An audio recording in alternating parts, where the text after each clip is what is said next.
Hey, welcome to Citizen Watch, folks. It's the Tuesday, February 18th edition, 2014. We appreciate everybody tuning in to KYOS, the big power stick in the valley, AM 1480. If you miss any of our shows, you can go on YouTube, punch in KYOS, space 1480 AM. All of our old shows are on there. Steve, we are on our way to 20,000 hits. It's unbelievable. Where are we at, like 193? We're about 1,000, but we're on our way to 20,000. Why don't you make it sound better? Say we're on to 2 million hits or something like that. Hey, well, I could pump it up. But, in studio we have, of course, the best engineer in AM radio, Steve Colvard, sitting there operating the knobs, and then another great guy in there is Robert, the Velvet Sledgehammer Tomasetti. It was a pleasure having your brother Momo in last Thursday. Hopefully we're going to be able to continue that on a periodic basis. You know what, that guy? He's funny. He's listened to himself 4 times. Well, that's not what we do every time we listen to ourselves. And I'm Casey Steed, reporting from a remote location, and we finally have been able to bring in our special guest. We've tried a couple of times. He made it today. His day planner worked. Dr. Steve Gomes, Merced County Office of Education, leader of the 21, as I call him. There's 21 school districts in how many are there, Steve? 20 or 21? 20 school districts plus Merced County Office of Ed, and so we consider that as a district as well. So 21 school districts there in the county of 250,000, and Steve is the leader. He approves all of the budgets. Maybe we can get some candid thoughts from him today about our new high school out there and some of the difficulties there in counting. Case. But one thing go ahead. Does he, if you don't mind, what I'd like Steve to do, Dr. Gomes, because we have a Steve and a Steve O, and I'll be Steve O. What, Dr. Gomes, I'd like him to tell us, is he really, and I don't mean to sound flippant or stupid here, but are you in charge of the 21 school districts? Or what exactly, I know you're... Yeah, what is the hierarchy there, Dr. Gomes? Yeah. Are you the top of the pyramid? Well, in a way, that's yes. I look at my position as aspiring to continue to be the educational leader of Merced County. Okay. And but I do that in a collaborative way with the 20 superintendents that have been appointed by their boards, and of course their boards elected. Do you have any authority over them? The authority that I have is more about fiscal. Now that picture is changing a little bit with new legislation this year. But a few years back, the legislature was looking at districts that were going bankrupt, and it was too big of a charge for the California Department of Education to be able to monitor 1,000 districts. That's how many there are in California. All in sizes from 1 million kids down to 50, depending on what part of California you're in. And so the legislature then said that the county superintendent shall have fiscal oversight, and so that we then, so that districts prepare their budgets, and it's in concert with us. It's not that they prepare a budget and then they bring it to us June 29th and go, okay, here's our budget, prove it or disprove it. We have a staff of about 5 or 6 people who work with districts continually, and some of them serve as the CBO for districts. Some of our small school districts contract with us. And that's Chief Business Officer? Yeah, that would be chief business official. And yes. And so, the head bean counter of the district. Sure. And now larger districts have their own folks, and it just depends on the size of the district and how it works. But the bottom line is that when that's all said and done, I do sign off on the budget and guarantee the state of California that not only is the budget sound for this year, but their plan for the next 2 years is also sound. And you might say, well, how would it not be sound? One of the things that if a district, because remember, a budget is just numbers on a piece of paper. A budget is a plan. It's not a checkbook. It's not like the cash register, not like the check register that you have in your checkbook. It's not actual cash. Not until we start spending it. Then we do a first interim in November, and we do a second interim. We just finished a second interim. Second interim coming up. And very important because you have a plan, and then you start taking in money and having expenditures, and then you check that plan halfway to see, because if you spent 3/4 of your money and you're only halfway through the year, that's a problem. Yeah. Not if you're a government official, it's not. You just print more money. Well, except that schools can't. So neither can the state of California, and they're certainly not willing to print more and send it to us. But I'll talk more about budget as I talk about the report on schools. But to finish answering your question, and I know this is kind of a long answer, but it is kind of complex, and the relationship between county schools and the districts is a complex one. Right. And it kind of depends on the topic. But for the most part, if I were to be uncomfortable with the budget and send it back to the district. Now, I can't tell them how to spend their money, but I certainly can let them know that if a budget is not sound, and how could it not be sound? And I'll get back to the budget again. It is possible for a district to overestimate their ADA for next year. And ADA is what? Oh, I'm sorry. It used to be average daily. Now it's local control funding formula. Okay. But their revenue. LCFF. Okay. So they could say, okay, well, we had 1,000 kids this year, and next year we're going to have 1,100. Well, that increases revenue in the budget tremendously. And so the question would then be, well, what is it about patterns that makes you think you're going to have 100 more students this year than last year? And then because maybe a district may not want to cut their expenses, and so then they just overestimate revenues to make the budget balance. Right. Now, fortunately, that seldom ever takes place, and sometimes what we do have to remind in the past, we've had to remind districts that. Hey, remember, we can't really depend on the state right now to send us a check. Is that right? And we went through 5 years of checks in the mail, and how do you operate? Borrow money to make payroll, and then wait for the next check. Wait until that check finally comes in. We were operating in something called deferrals, and which meant that first of all, the amount of money that was coming to schools in Merced County was cut. About $50 million. And so we were $1,000 a student under. And then the money that was allocated to schools, the state of California didn't have enough cash to write the check. And so what they did is they wrote a check for about 60% of that and said the other 40% we're going to pay you in the next fiscal year. They kept kicking the can down the road. It started small, and each year it kept growing. And I mean, it was, I don't know, somewhere around 12, 13 different deferrals. I'm like stunned, aren't you? So are they going to make good soon? I mean, are they going to? They have made good. They have. And one of the things that we're going to finish up, they're going to catch the schools up with deferrals. So in other words, the school, what they're promising to give schools in terms of money actually comes in a check. One of the things that helped.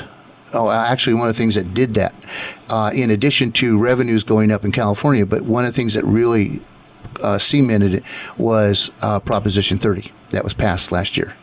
And that gave the additional revenue so that the state could meet its obligations, basically. So as we sit here today, are you square with the state? Almost. Can I ask a question? Of course you can, Robert. Do you sign the back of a $40 million... Hello, can you hear me? Yeah, you sign take that down to the bank? Yeah. Do you endorse it? Yeah. Do you endorse the deposit $40 million only check?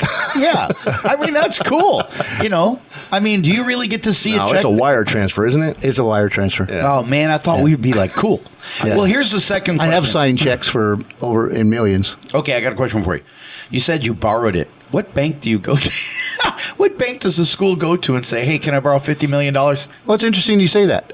There is a couple of financial institutions that really, most definitely, it's a very competitive market. Wow. Because generally speaking, loaning money to a school district is fairly safe. I'm going to say fairly safe. There are, remember there are 7 districts in California today that are in receivership. The state of California has had to loan them money, has appointed an administrator to run the school district, and now has taken powers away from the board. That administrator runs the school district. Kind of like what happened in the city of Detroit. Yes. Yeah. And so there are King City is probably one of them closest to us, and they're still having. Did we ever have any school districts threatening to go bankrupt? I mean, was that ever an issue for us? Yes. Yeah. Yeah, we had about 4 years ago. We had, let's see, right at the beginning of my term, so 3 years ago. Yeah. We had a small district that I won't say a medium-sized district for our county that was getting very close. But their board made the necessary cuts. It was a very difficult thing to do, but they have since come out of that and have. Are now fiscally sound. So you're square with the state almost, and then we also are hearing more things about a new funding formula that they're using that's actually going to benefit our community. Is that true? Yes. Let me just, I'll finish up talking about where we're at.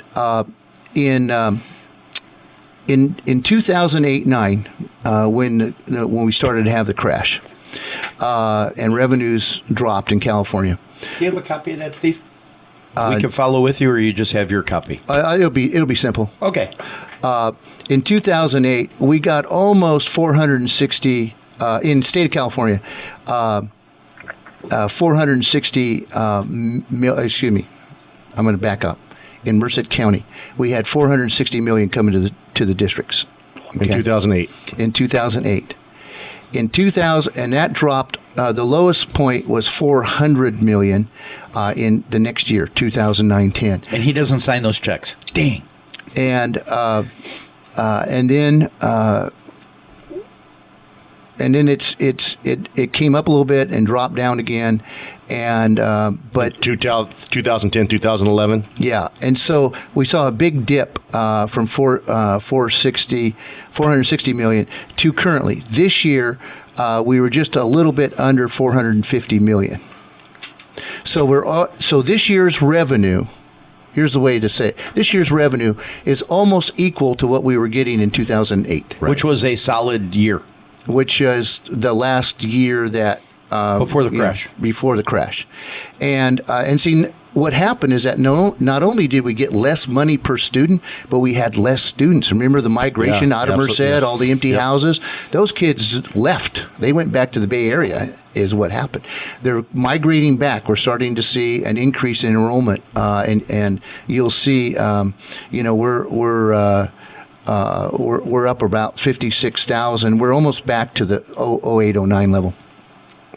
Now, next year, California is predicting about $2 to $3 billion of students more, and a lot of this, and of course, and one of the, I got to take my hat off to Governor Brown in that he has been, saying we got to save for a rainy day. We got to save for a rainy day, because California's budget is, as you know, is severely influenced, highly influenced by the amount of capital gains we get. Now, we've had a tremendous year in the stock market, right. And we had $100 million come into the Treasury this year on capital gains. Now, and that's for 2013.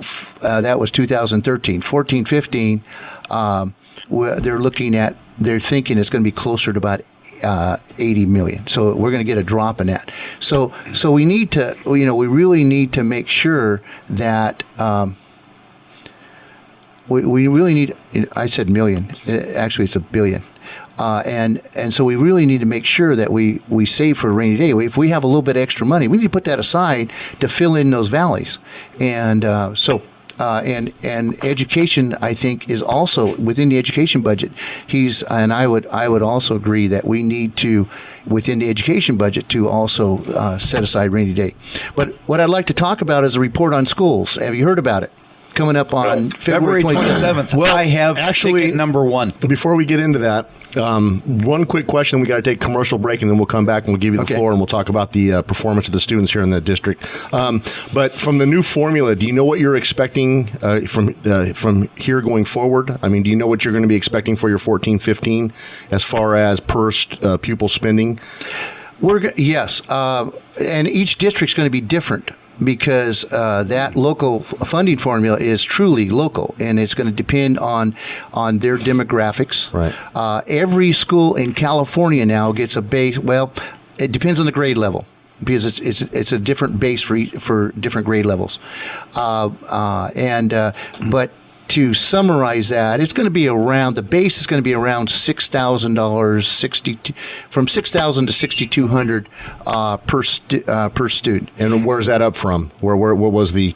We were down to, I think at one time, $4. Yeah, we were down to $4,500, something like that. Okay, so but this last fiscal year, how much were we getting per student? We were, this last fiscal year, we're going to be on the average, I'd have to do the math. Just roughly. Probably about 5,500. Okay, so you're expecting 62 coming up this next fiscal year? Yeah, actually, let me think here. No, we averaged about 68, almost 7. The last fiscal year? Yeah, if you divide 450 million by 56,000 or so, that would give you an average number. I wish I could, but my point is that you're expecting an influx of cash. Are you expecting an influx per student spending coming up this next fiscal year based on the new formulas from the state? Yes. And how much per student additionally are you expecting? Well, see, it's going to be. Is that too complicated? Yeah, it is because it varies from school to school, and but you're going to get more if the students like an English as a second language type thing, but we have a lot of that here, right? Correct. So Merced County is going to do very well under the new funding formula. Right. And that money that comes in goes into your general fund? It goes into each of the district's funds. Okay, and then the individual based on the amount of students, right? Based on the amount of students. And the individual school boards decide how that money is going to be spent? That's correct. Okay. And we'll talk more about that. Absolutely. That's where there's been a change in the law. Yep. All right, we got to take our first commercial break. You're listening to Citizen Watch here on this beautiful Tuesday evening. We'll be right back with Dr. Stephen Gomes. Go. Hey, welcome back, folks, to the second segment of Citizen Watch on this beautiful Tuesday evening, February 18th. Just want to take one just brief moment out of Dr. Gomes' time to send our condolences out to the 2 CHP officers killed in the line of duty yesterday. Juan Jaime Gonzalez leaves behind his mother and sister, and Brian Micho Law left behind his wife, Rebecca, and 3 children. They were responding to an accident down there in Fresno County and lost their lives. And we just want to send out our condolences to them, giving the ultimate sacrifice. I know we're hard on law enforcement, but these guys face this kind of danger every day. So, again, our thoughts go out to their families and loved ones, and we appreciate what they did for us. But in studio, we have Dr. Gomes, Dr. Stephen Gomes, Merced County Office of Education.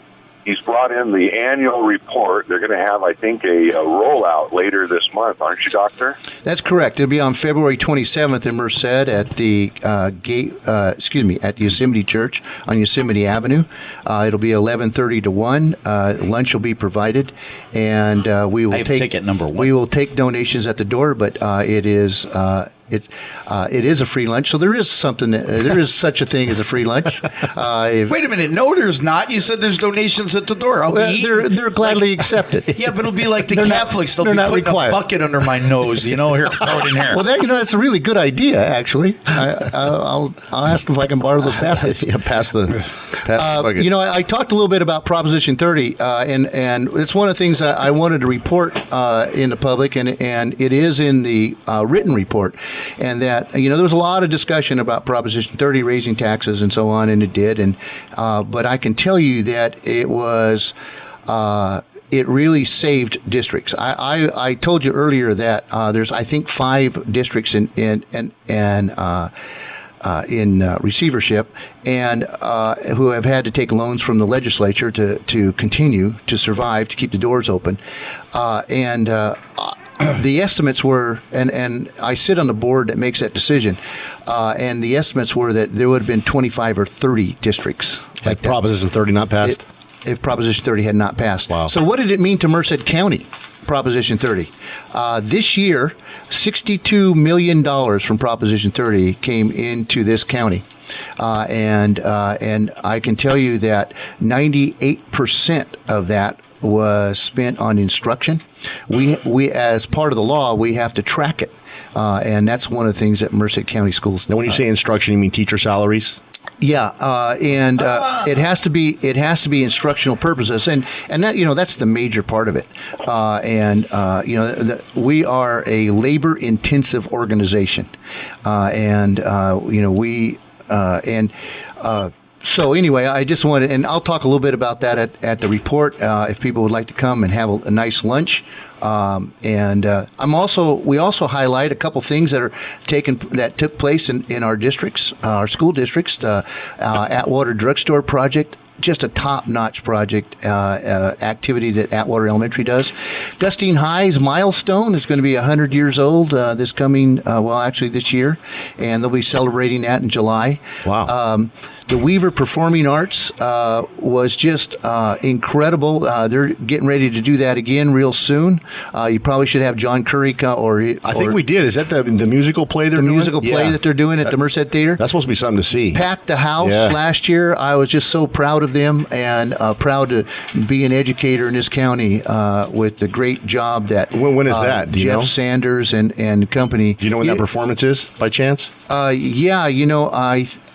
I do. After the next break, I'll come back and give you the date on that. Okay.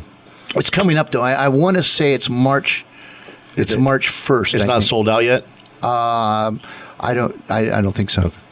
And then we also will talk about the career day that we put on. We had both of our assembly member and state senator, and I want to give a shout out to both of those guys because I know that they took some heat in their caucuses. Name them. And that's Assembly Member Gray and Senator Cannella took a lot of heat because in this new funding formula, we were talking about the local control funding formula, and that's the way schools get paid now.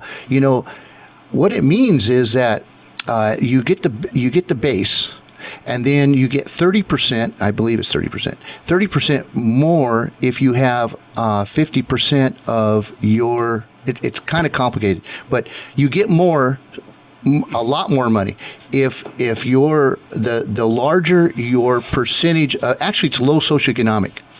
And then if there are English language learners that are not low socioeconomic, then they count separate, but you can't count them twice. Right. And then on top of that, if you have foster children who are not low socioeconomic or English language learners, then they count as well. What about us Italians? I'm going. I have a lot of good friends and relatives that are I'm angry you didn't bring me any Turnisium from this weekend. This is the season of foulage in the Portuguese community. Yes. And Turnisium. I wanted to taste some Turnisiums. Whatever. Yeah. What is that? It's marinated pork ribs, marinated in wine and garlic. And the Portuguese call that vinhais for all you Portuguese-speaking folks out there. I hope I didn't insult you with my Azorian Portuguese. But isn't that where you're all from? In the valley, most of us are from some little Azor. dinky island, Tejano, St. George, wherever you guys. Yeah, you better be careful of that. You might end up there. There's still rumors of Portuguese mafia. I'll fight you at the bullfights. Yeah, it's not Gustine, it's Gustine, isn't it? Goosh. Yeah, and so basically the theory with the new funding is they're going to try to put more money into the socioeconomically less affluent communities. Because you got to use more money. I understand. That's kind of Brown's new philosophy, which is going to benefit us. Mm-hmm. So we'll get more people with bad socioeconomics so we can get more money. No, it's the reality we live in. I mean, that's the way I look at it. It's who we are, Well, as you know, I was superintendent in Planada and Casey, you're not saying Planet X? No, I'm going to give him a break on Planet X. Yeah, we really don't like that term very much.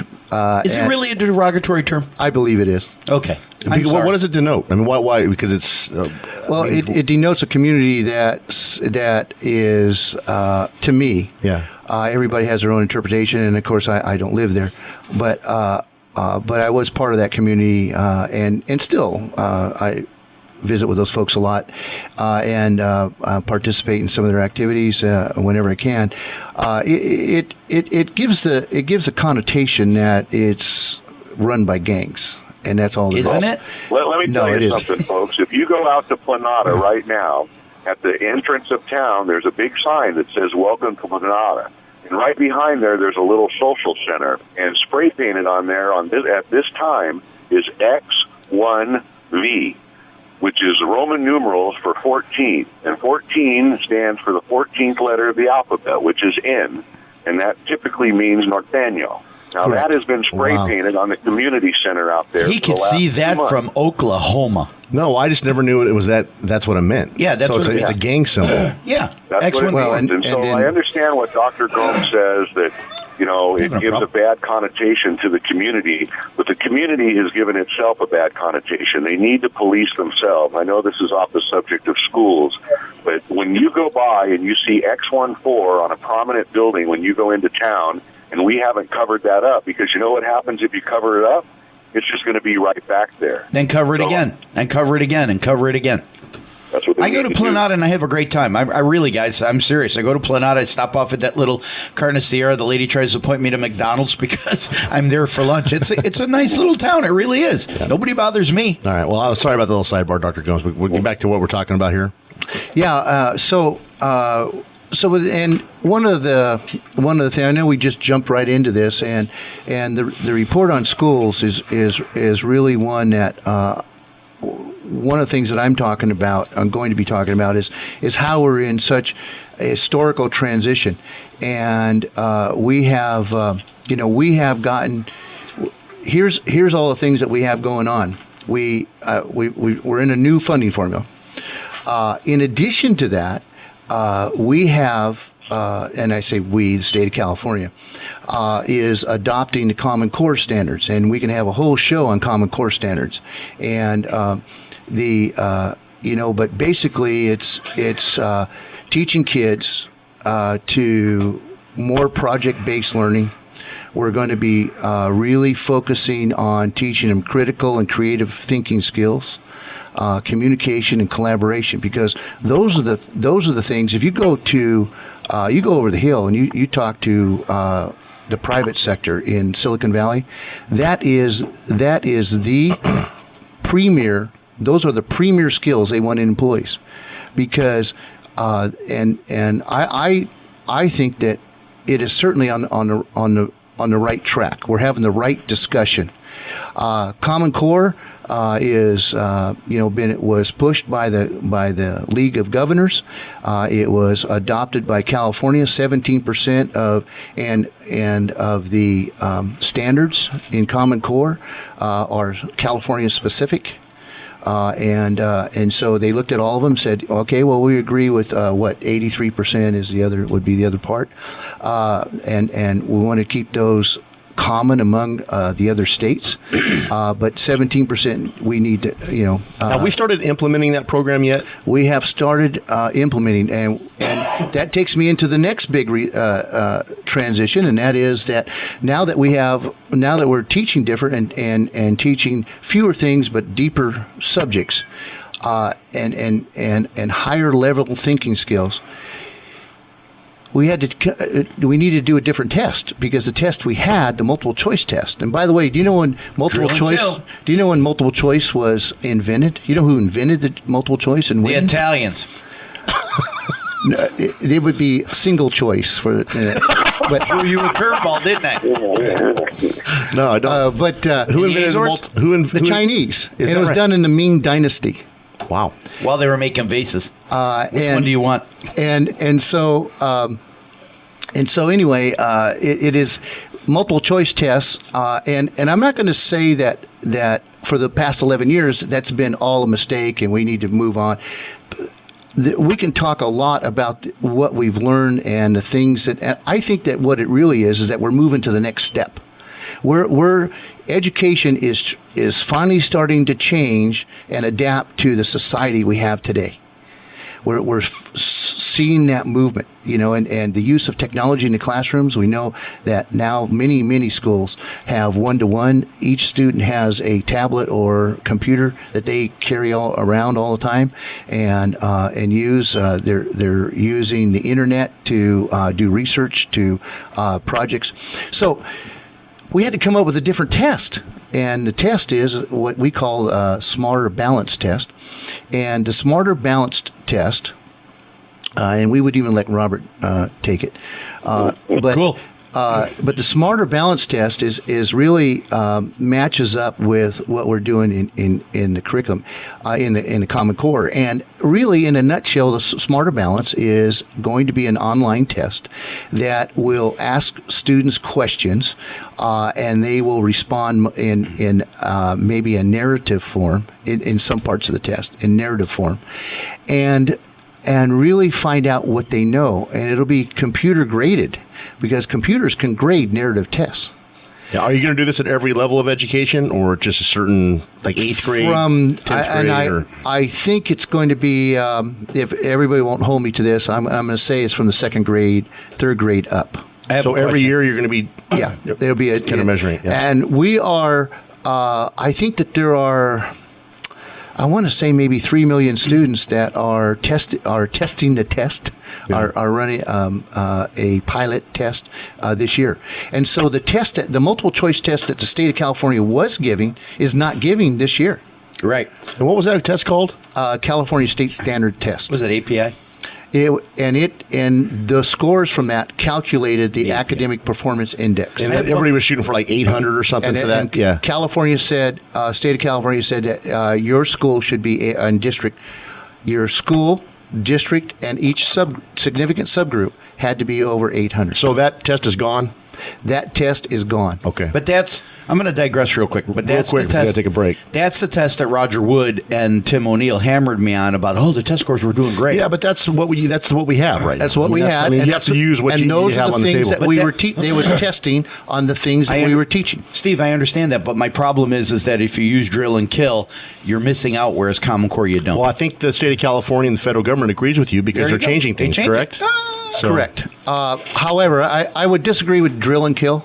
I think that Robert has a penance for just putting things very bluntly. Yeah, it says it's drill and kill when I read it. Yeah, they would like to, but I think that when we come back, I can talk a little bit about what the state standards test did for us, and my question to you was, since we're going to technology, is the schools gonna be like banks where if the computers go down, there's no school?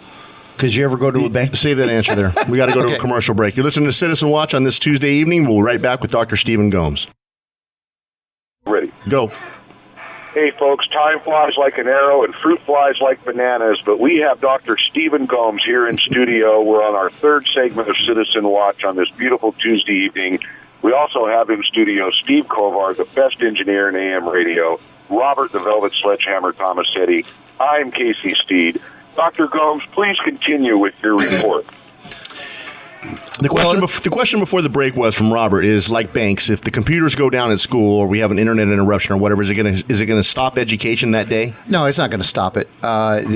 Teachers are still teachers. And, recess. And teachers are, let's remember that there isn't one computer, one tablet, one iPad or iPhone that increases student academic achievement. It's how you use it. Right, but it's the tool. And so good teaching is still what it does is that it can enhance good teaching. No, and I agree But good teaching has to still be there. But like what I'm saying is like what El Capitan High School, for an example, they don't have school books. Okay, Correct. So I can understand you're in a classroom. Okay, you have your technology. You fire it up. It's down. Hey, everybody, pull out your textbooks. This is what we're going to do today.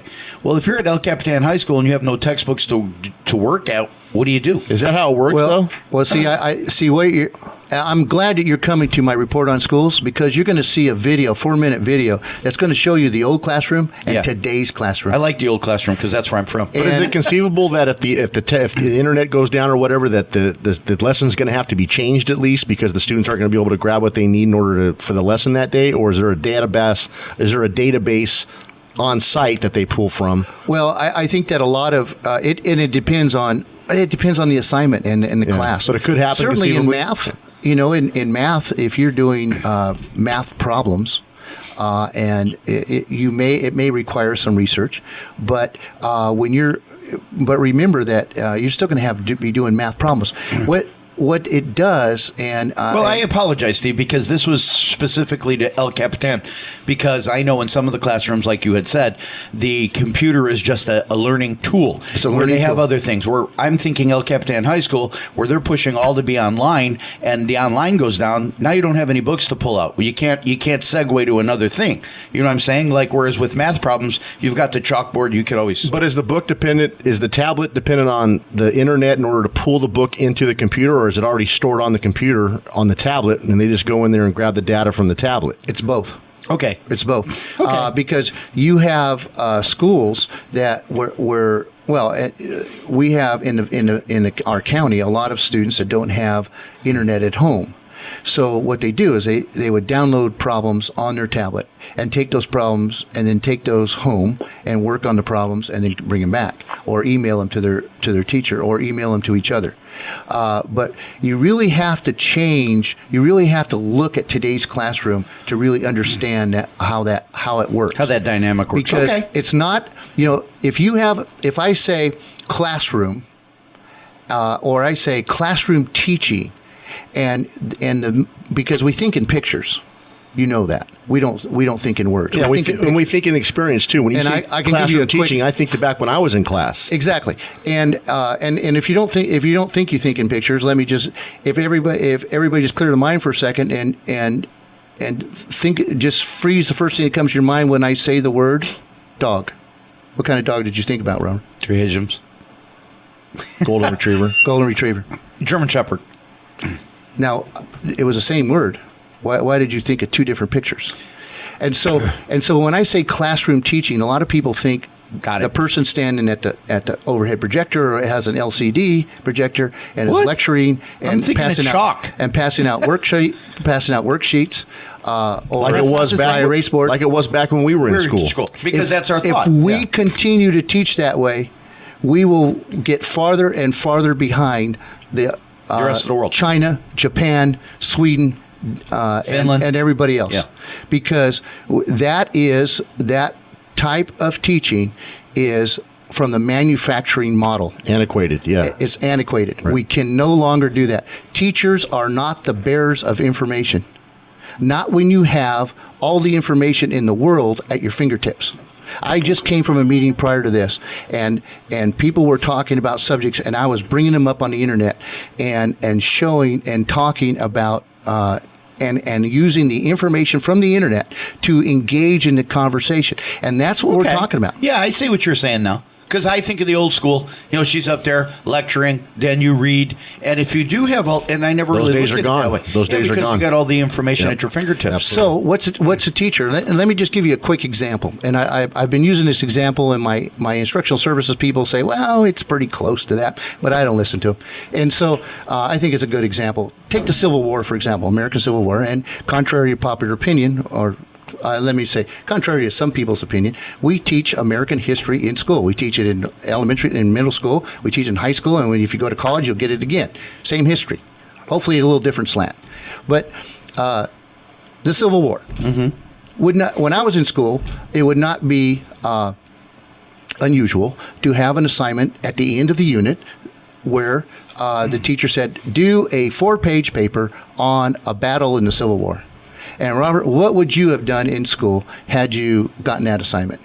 I'd have looked in the encyclopedia and gone to the library and looked in books. Yeah. If somebody had not already checked out the book on Gettysburg, that was your battle. Exactly. Right? Or it was missing, right? All right. Okay. So today, you can go on a website and say, I want a term paper on Gettysburg, give me 10 sources and 3 mistakes in it so it's not perfect, and you have it in 10 minutes. Not even. Well, I'm including turning the computer on, taking it out of the printer, so on. Okay? So how do you do that? How do you combat that? Yeah. The assignment would be more like this. Class, what I would like you to do is to work in your groups of 4. Remember collaboration? Right. Okay. I want, in working in groups, I want you to look at 2 battles in the Civil War. I want you to share the similarities and differences between those 2 battles. I want you to also then extrapolate the different how if the Union had won instead of the Confederacy, or Confederacy had won instead of the Union in those two battles, what would be the outcome? Predict how that would have affected the outcome of the entire Civil War. And then I also want someone in your group to be able to give the speech the commanding general would have given to one of the camps prior to the battle. Wow. That's the direction it's going now? And then what I want you to do is or you could also develop a script and have a conversation between the officers that may have. It's kind of up to you. Creativity. So in other words, it's more of an interaction.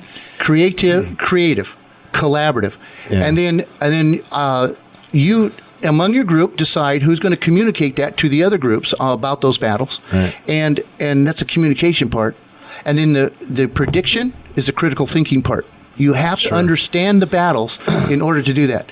And it would take place at the beginning of the unit, not at the end. Right. When kids were going, Civil War what? Yeah. And another aspect you're going to have those students dealing with is the interpersonality reactions. Exactly. If you got someone with dead weight that's not pulling their weight, how do they encourage that individual to participate? I mean, there's all kinds of dynamics that are what I heard, moving parts in that. Why this came about is I heard that when Steve was teaching, it was like mind your own paper, keep your eyes on your own paper, where the rest of the world was using collaboration. Okay, and America was doing the stand alone at your desk all by yourself with the blinders on like a racehorse, whereas the rest of the world, China, Japan, Finland, everybody else was like, well, collaborate, work together, because that's what you do in the business world, and that's what you do in... And let me also say, I don't want to give people the impression that it's all collaborative and creative and we're all, running around the class. It's just an aspect of it. But the assignment I just talked about is something that is, you have to develop kids. You have to start with baby steps, and comparing and contrasting is very high on level of thinking skills. Low on the thinking skills, memorization. Memorization is, Let me ask a dumb question. Since we're going to no such thing as a dumb question. There are no dumb questions, they are Robert. from me. What I want to know is do you guys take them, like, for example, I'm a computer illiterate. I really am. My brother said, stay stupid because eventually everything will be at your fingertips, because that's what they want. User. Do you teach the kids first how to use these machines and stuff like that? I mean, is there any kind of tutorial when you first start school? So do you expect? So you're thinking that you're going to deliver the information to those kids, and and the answer to that is yes. But the way you do that today in the classroom is say, I would like you to bring up the Microsoft Word process, and here's something I want you to type into it and figure out how to do it. And then if you have some questions, ask your partner. Ask your ask team. The Chinese kid, because he knows all of that stuff. There's some really good research, and I'll give you the website to go look at this. This is incredible, and it really speaks to what I'm talking about. There was a scientist, I think it's UC Berkeley scientist, and East Indian, and he went back to his native country and has been doing a lot of research there. And what he did is that he's got a lot of some different theories that would take another radio show. But what he did is he went 200 miles away from the metropolitan city of Delhi, the capital, and set up a computer and keyboard. It's called Computer in the Wall. And you can look it up right now on your phone, Robert, if you like. But Computer in the Wall. And what he did is he had an old building, and he made a hole in the wall and put the computer screen in it behind plexiglass, so couldn't be stolen. And then behind plexiglass was a mouse. Now, no one in that village knew English. No one in that village knew how to run a computer, especially the kids. But as soon as he put that up there, kids were flocking to it. He came back 3 months later, and those kids had not only taught themselves English from that computer, but had computer skills equal to an office worker in Western Europe. Is the guy's name Sugata Mitra? That would be it. Wow. That's crazy. That's cool. Dr. Gomes, we're running low on time. We got about 2 minutes. Is there anything you'd like to wrap up with real quick? Well, one of the other things I haven't had a chance to talk about really is, I guess I need to come back, but I'll be also talking about the Merced County Education Foundation. We got it started, and now they're on their own. It is a foundation that we're asking people if they can give up $5 a month I forgot to do that. on an ongoing basis. We would be able to, if we can get a couple thousand people to do that on an ongoing basis. I'd really like to see the foundation would run with a board of directors to really increase the summer arts program. Right now we're doing summer performing arts, and we've had some great success with that, and I'll be talking about that. And we've had some really some people that have helped us out with that. But also they sponsor foster youth. They sponsor the Ag Day at the fairgrounds for third graders, and of course we do another whole entire show about our science, technology, engineering, and mathematics school that we're looking to open in August of 2015. And I know, Casey, you're a big supporter of that, aren't you? Big supporter of STEM, and I really appreciate hearing that, Dr. Gomes. I know STEM isn't for everybody, but everybody should be exposed to it and see where we go. I know we're running low on time, Steve, and I want to thank Dr. Gomes for coming into Citizen Watch. He's not afraid to come in and face the tough questions, and he's always a good guest, and I hope that you would be kind enough to come back soon, Dr. Gomes, and continue this conversation and let the folks know what's going on, because education is the key. When we get old and decrepit, we're going to have kids that know what they're doing, can participate in the modern world. It's a matter of economic development. It's our future is tied to it. And Dr. Gomes has an extremely important job, and a very difficult one, I might add. Absolutely. He makes it look easy. And let's throw out one more time, Dr. Gomes, you're going to be at Yosemite Church on February the 27th to kind of correct introduce the community. And then we want to make sure that we give a shout out to our West Side folks. We will be there with the same show. Not the same show. The Merced Choir is performing on the 27th. The Los Banas Choir is performing on the 28th. So 11:30 to 1, Los Banas Community Center. The next day, February 28th, Friday, and we have a nice lunch. It'll be basically the same program with the exception of different kids, because this whole education thing's about kids, and so we always make sure that we have enough. It's time about kids right now, but it's also about our community and our future. It is. I mean, that's what it boils down to. Economic development. Take us home, Case. Hey, I just want to thank everybody again for listening to KYOS AM 1480 Citizen Watch. Robert, what do we say when we leave every time? Thank you, Mr. Gomes, for being here.